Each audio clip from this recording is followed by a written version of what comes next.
Hi friends, હું આપનો જીબ્રાઇલ। આજે મને મારા ફ્રેન્ડે કીધું કે હું તને ભૂત જોવા લઈ જાઉં। મેં કીધું હાલ, મારે પણ ભૂત જોવા છે કે હોય છે કે નહીં રિયલમાં। તા જે ખતરનાક લોકેશને પહોંચ્યા ને એકદમ કીચડ ગારો હતો ત્યાં, અને એકદમ નેગેટિવ વાઇબ્સ ફીલ થવા માંડી કે ખરેખર અહીંયા કંઈક હોવું જોઈએ। અને આ એનો વ્લોગ શૂટ કરી રહ્યો છે। મેં કીધું વ્લોગ મૂક ને મને તું ભૂત બતાવ, ભૂત ક્યાં છે। જેવા આગળ પહોંચ્યા એવા હું ડરી ગયો એકદમ। તમે પણ જુઓ।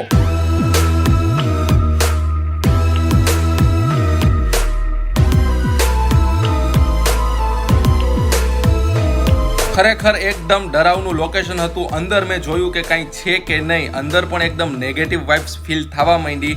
એટલે તાજ મેં મારા ફ્રેન્ડને કીધું કે ભાઈ આવું કાંઈ જોખમ લેવાય નહીં ને તું મને બીજી વાર ક્યારેય આવા ભૂત બંગલા દેખાડવા લાવતો નહીં, કેમ કે એકદમ ખતરનાક લોકેશન હતું। તમે પણ ક્યારેય આવા અનનોન લોકેશને જાતા નહીં। અને મારો વિડીયો ગમ્યો હોય, મિની વ્લોગ ગમ્યો હોય તો અત્યારે ને અત્યારે મને ફોલો કરી નાખો। મળીએ એક નવા વ્લોગ સાથે। બાય।